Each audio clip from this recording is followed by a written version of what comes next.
being deported out of the country. You will be given multiple warnings, but that is because of that's basically illegal. It could happen due to illegal immigration, like you are illegally in the country and then you are deported.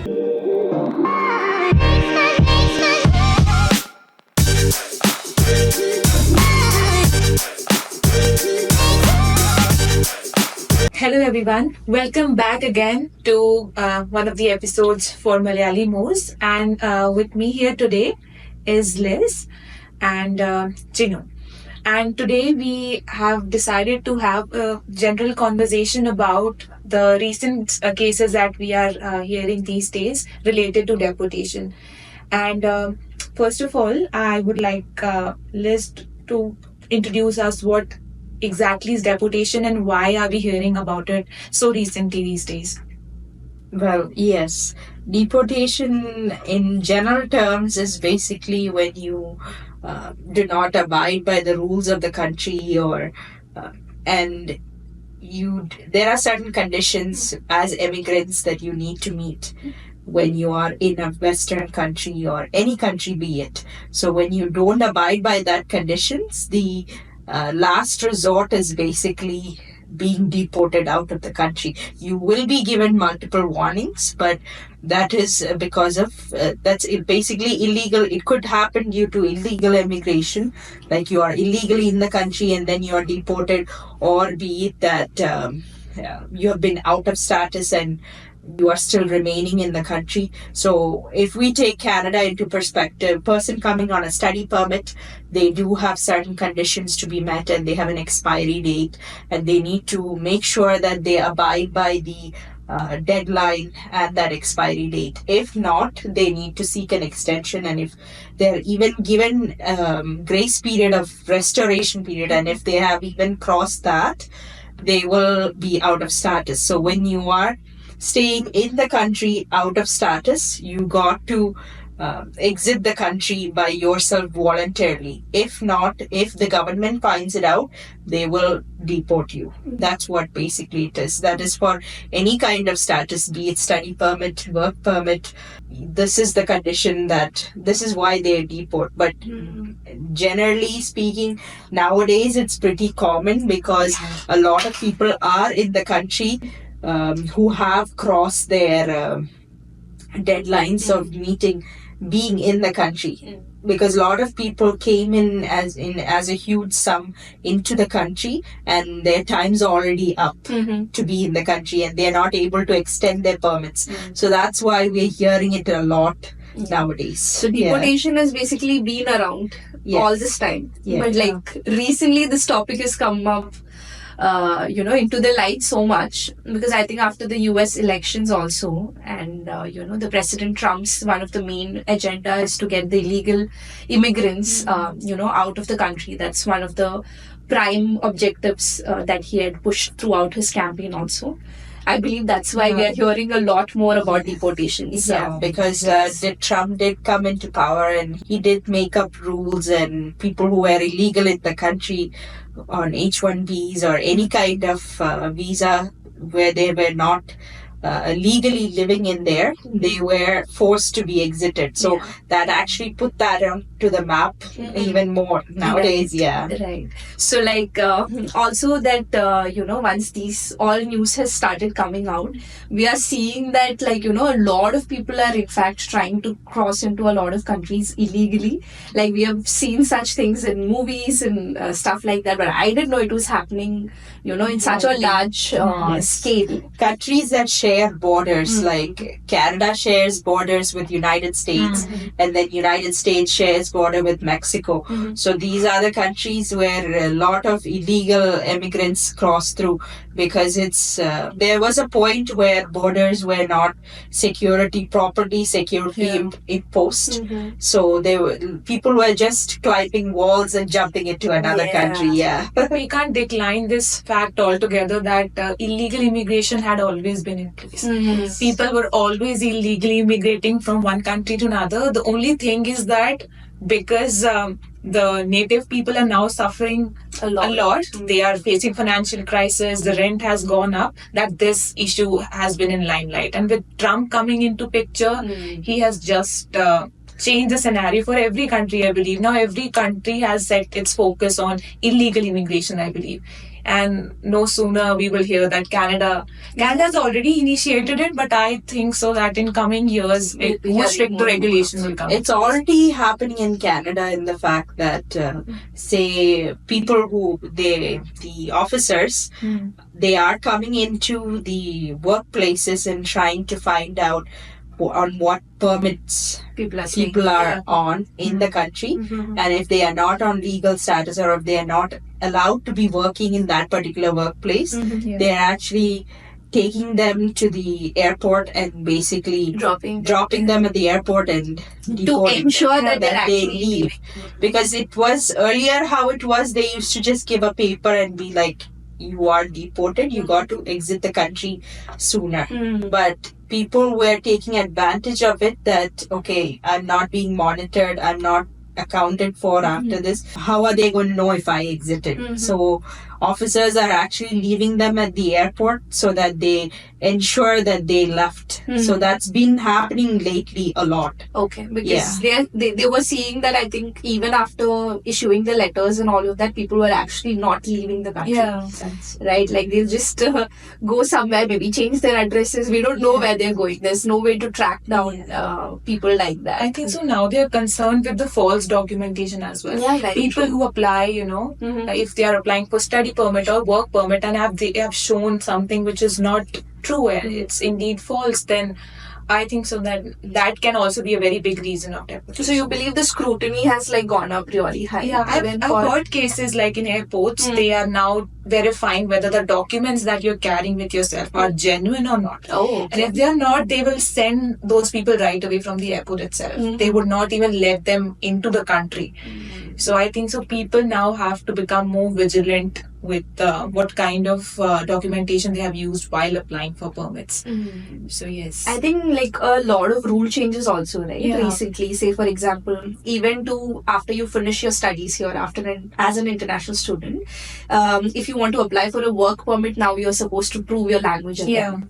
Because again, there's a lot of talks that people actually were not doing the language test by themselves. There were ways to get it forged and maybe purchasing test reports. I don't know what is it, but like a lot of things like that. So they are trying and they are implementing lots of new measures to try and regulate the system. But of course, like it's quite messy. So And also, this whole issue has also brought a lot of racism Yeah. into countries, all kind of Western countries where people migrate to. A lot of racism has come into place because Yeah.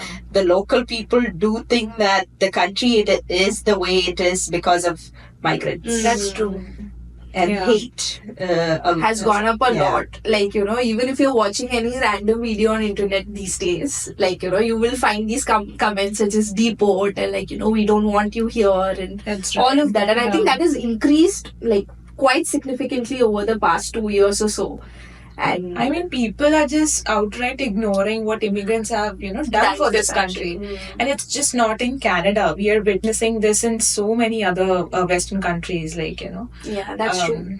Europe as well, and America, we already know about. I think that's the thing, right? Like, it's very easy to go down and blame the immigrants for everything. Yeah. So I do understand that not everybody who's coming into this country is doing things right, and Yeah. then like there are people there are people and actions that is getting us all these hates.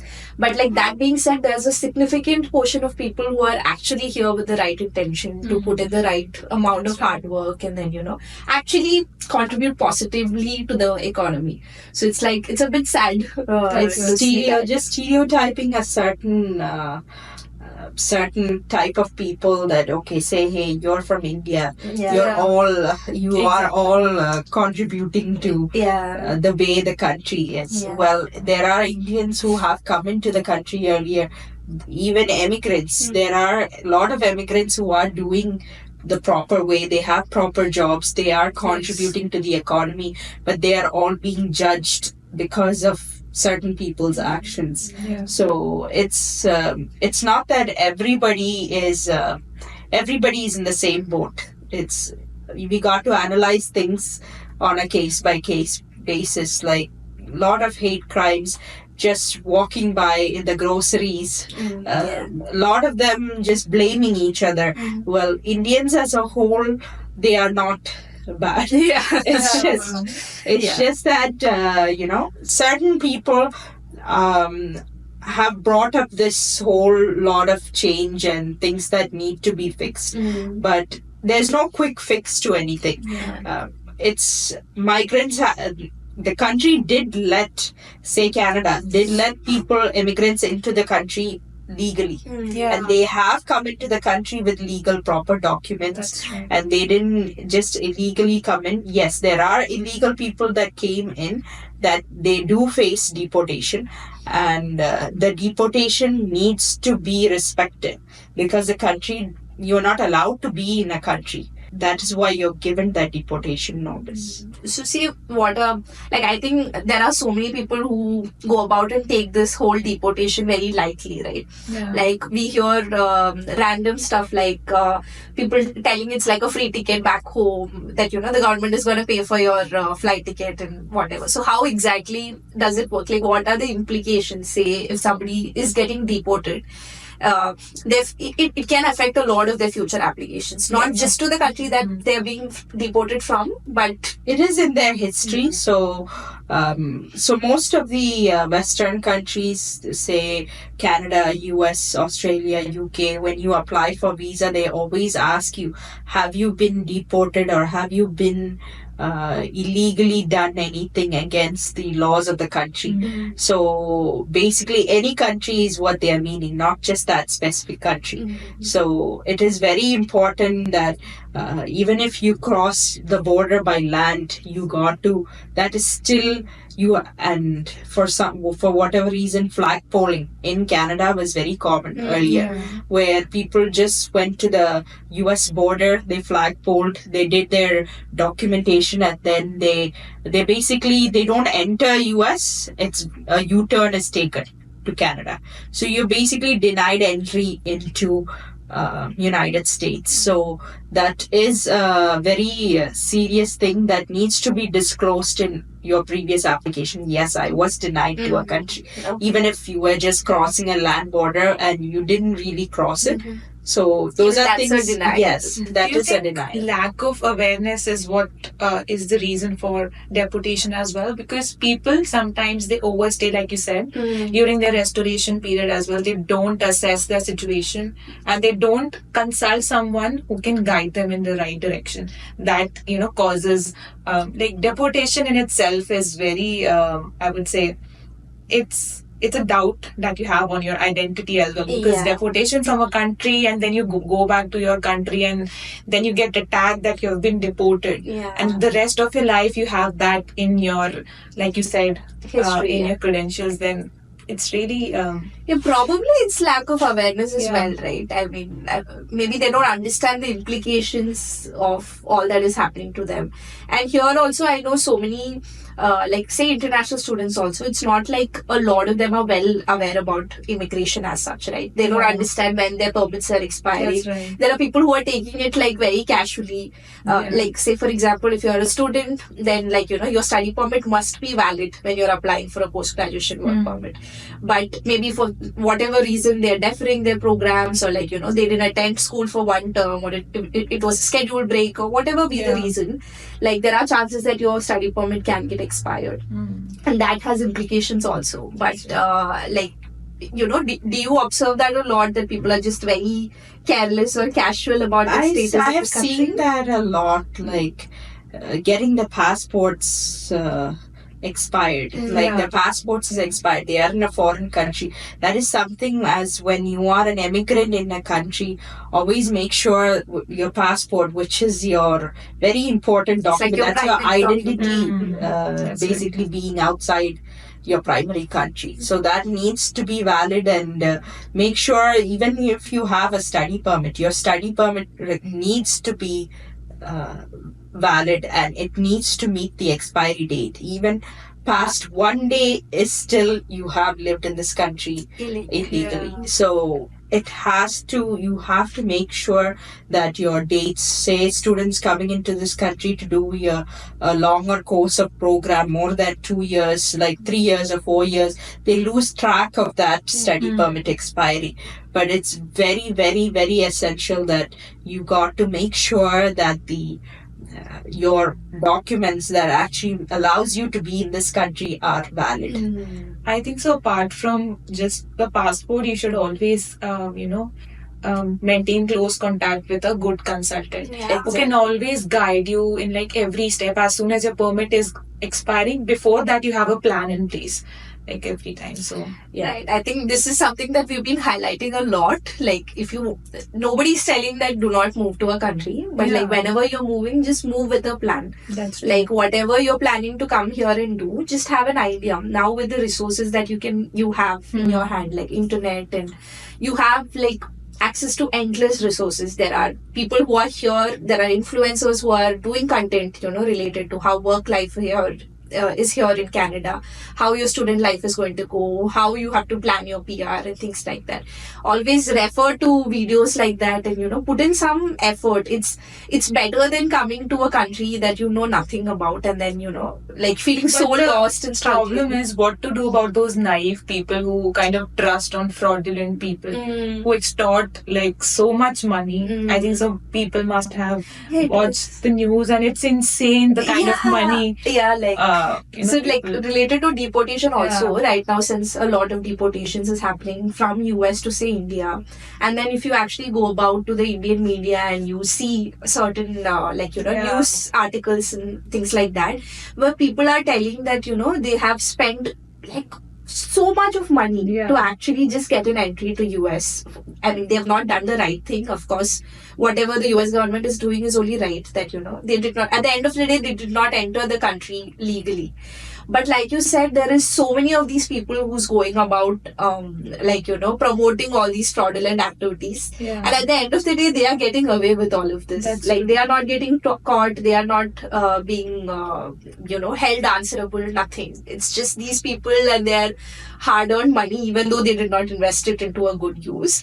But a lot of India, those I think things, so they should, like, as in Canada you have regulated agents, right? In India there's no such thing.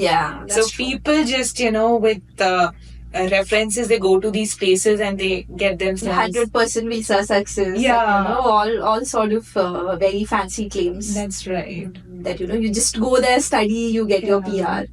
That's what we are seeing, a lot of protest and all of that, because like you said, naive people who believed that all it took to get a PR in Canada was to just come here and study. Like what kind of dream they might have they've sold to them, that people are ready to like spend 25 days, 30 days, in a journey that they might even lose their life this very famous illegal route, I think it's referred to as donkey route or something. I watched a movie in which this issue is discussed in detail. But they set out on a journey that they don't even know if they're going to make survive it or not. And like people are telling they've spent like 1 crore rupees, 50 lakh rupees, these are very significant amount of money if you compare it to, like, you can probably buy a house or like build a house in India with this. The funny thing is, they think that as soon as they clear that part, they will get a job, they will get a house, like everything. People have somehow has this assumption that I understand that, like, given the economical situation and all of that, everybody is struggling, right? That's right. So it's not coming from a negative place. They just want to make their life work out. It's like a lot of struggle for most of the graduates these days. So they're just like, okay, if things are not working out for me here, and somehow if I like take this journey and like land to US, and if I enter, then magically things are going to fall into place. In India, probably things are not looking very bright.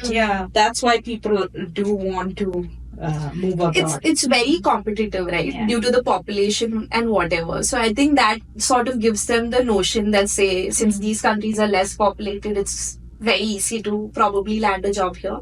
But we can't neglect this altogether as well. There you put so much efforts and you don't earn that much, but here it's regarded. Yeah, that's true. If you like put in your labor and hard work, you'll afford a life which is like basic necessity. Yeah, I think what happened is that people who moved here earlier, like they were able to create a very successful life for themselves. So like, people took that as an example. And of course, like these days there are people who are actually being able to successfully pull that off.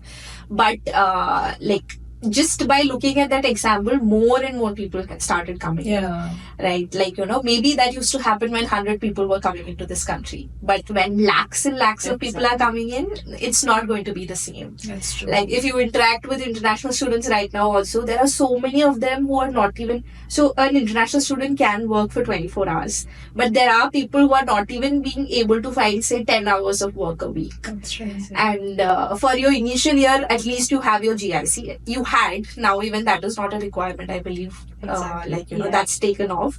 So at least when you have your GIC, you have that $700 odd, something that used to come into your account.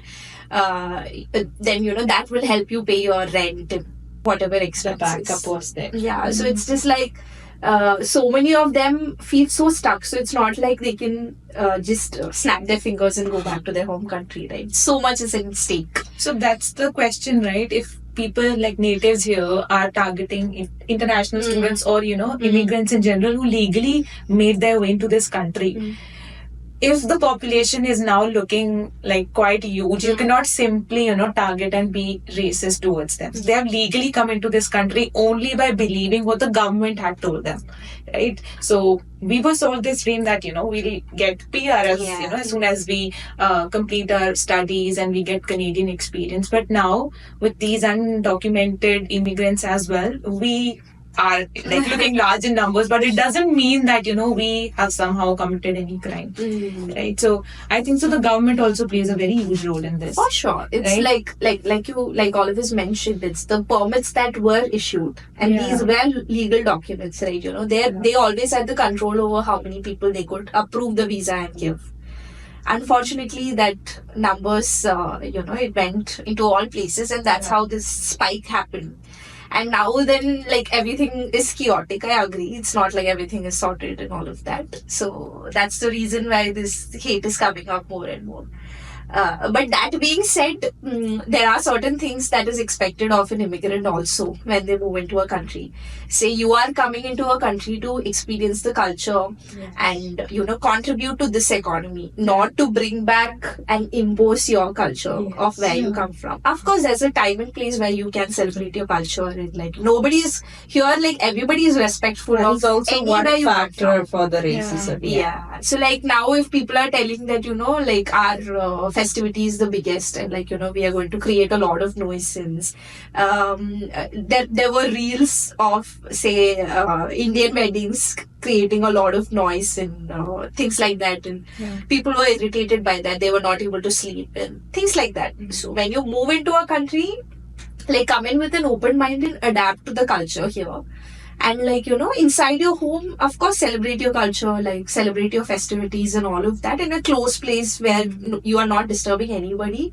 They'll be happy to come and take part in your culture, understand it better. There is kind of, the ratio has just been bizarre in the past, years. Earlier, the ratio was the native to people who were immigrating, it was at par. So there were weddings happening, there were people, doing their cultural activities, but that was not into that limelight.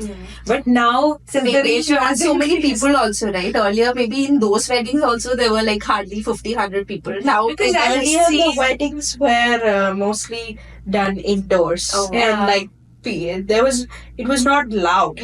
Basically, whatever your culture, traditions, or whatever it was done in a confined space and respecting everybody. No, I agree. But I've seen so many native people as well. They embrace the culture that people bring. They participate. That's when the people who are coming here is doing it in a positive manner, then people are more than happy to understand your culture and even take part in all these activities. Even everyone would be against of chaos. Yeah, you wouldn't want that in your country. Like there are circumstances where like we like there are people from our same country Yeah. and say we are traveling in a public transport or whatever. And like, there are times when we are irritated with the That's noise it. and like, the chaos that they are causing. Like we are somebody who's used to this sort of noises and things like that. Because Yeah. India is a very busy country that way. Wherever you go, there are a lot of people and all of that. So if we have to get irritated, that means that then they're Yeah. doing it in like a very, they are being irritating on purpose. So there are these things that you need to be mindful of. Exactly. When you're in a public space, the way how you need to be especially when you are an immigrant in this country, or you're an immigrant or you are a permanent resident or a citizen, respect each other. That Yeah. is very important. That's what's mainly causing all this stereotypical actions to be Yeah. made by even the natives. Yeah. Probably it's the large number of people that immigrated all of a That's sudden right. together. Because earlier when people were coming in, right, they were sort of forced to interact with They were people from a lot dispersed of, too. cultures. Mm. And then that would help them to actually bring themselves up Yeah. to, like, That the balance culture happens. in this country. Mm. Now what is happening is if you go into most of the colleges in the GTA area, it's just like, like 95% of students are from, say, a certain country. And like, then That's the only reason they don't escalate, Yeah. right? If you are going to a campus where most of your, colleagues are Indian, then what you're gonna learn from it? Yeah. It's the same situation. You just might as well attend an Indian college, Yeah. right? Than coming here. So it's like no one is to blame. I believe Yeah. students who come here, they just get exposed to the like people rather than people who would elevate them. True. So that just never escalates their level. They just be in that same childish position all behaviors the and all time. of that. Yeah. Yeah, that's true. At least some things that they can do is they can consciously bring in a lot of programs, right? Like say during your orientation and things like Yeah. that. Maybe make it a part to actually run people through the culture of Canada and like the history of Canada, so that let them take some time to actually study what this country was all about. So if you're moving here and then I'm an international student and I can vouch for this.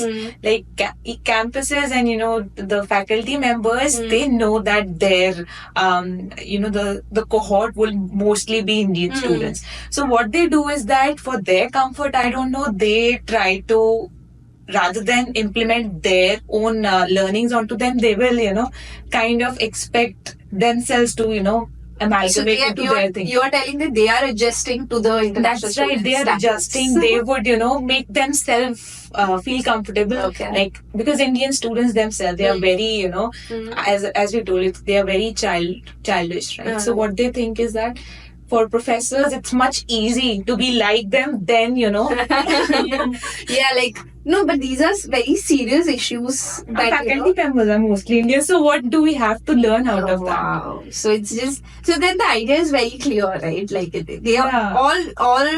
all of these colleges, or like all of these people just wanted the money. That's Out of the the end international story. students. Yes, that's And true. like as soon as you graduate, they really do not care. Most of the colleges really do not care Yeah. about you. They are not setting you up for success. They are No. not helping you find a job. Like I had a little different experience though. Like my college, most of the faculty were Canadians and people who have been living in this country. So like I do understand that when I'm having the discussion with other people that That's where developments happen. very Yeah, different yeah. experience. yeah, because then they are like, even I had to do a co-op, which is your internship, right? And they actually consciously take a lot of effort. They put in a lot of time and effort into helping you.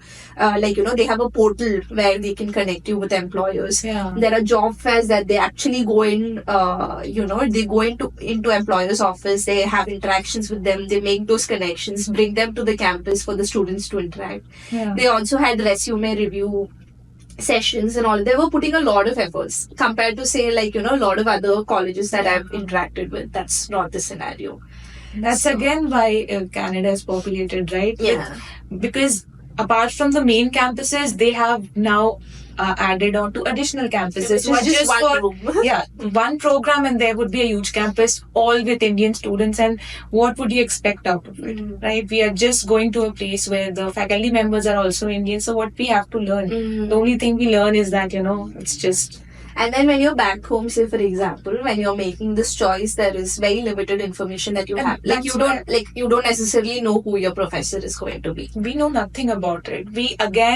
People there just blindfoldedly believe on agents who just sell this idea, just get there. When you'll get there, then decide your future goals. And that's the biggest mistake. Guys, never come to Canada unplanned. Yeah. Always, search for the PR option even before you come here. Choose a course which will help you to get a This PR is something that we stress about all the time. Plan your pathway, be focused even when you're in Canada, right from the time you are in Canada, not plan it at the end. Yeah. Very, very true. Rather than stuck with a program which will never lead you No, anywhere. that's what I tell, right? Invest that how much ever, little bit of. It's not like I'm telling you, it's not very expensive to say get a consultation. Whether you want it with an immigration lawyer, consultant, and any of them who is regulated, who's actually abiding by the law and actually can guide you with the right things. Maybe I do understand when you convert it to the Indian money, it is. Little expensive, but still so much better than spending those $20,000 or $40,000 into something which is not at all going to benefit you. So maybe spend that little bit of extra money, and otherwise also free resources. The Government of Canada's website is so detailed. Whether you want to learn about any PR pathways or any area that you want to go into, any of those things, they have a lot of information there that is available. Of course, you have to put in that time and effort, and trust us, if you put in that time and effort, then it will save you a lot of stress and anxiety when you come here. So yeah, come prepared, come planned, and it's not to put in negativity or anything. It is it is the reality blent by the permits, conditions, be planned, and also the whichever country you're going to. Say you're coming to a Western country from India, try to blend in with that culture and try to see how you can contribute to that economy. In the end of the day, that economy wants you in the country because they do find that you are an asset to them. So basically think how you can contribute to them, and then so you are not being you're not out of place there, and nobody's being offended or nobody's being so when you blend in, everybody around you is also okay. See, yes, definitely do keep your culture as well. It is definitely possible. So that's all what we wanted to bring about. Yeah. Thanks for tuning in. It was nice talking to you all, and hopefully we were able to connect somewhere. Yeah. Thank you. Thank you.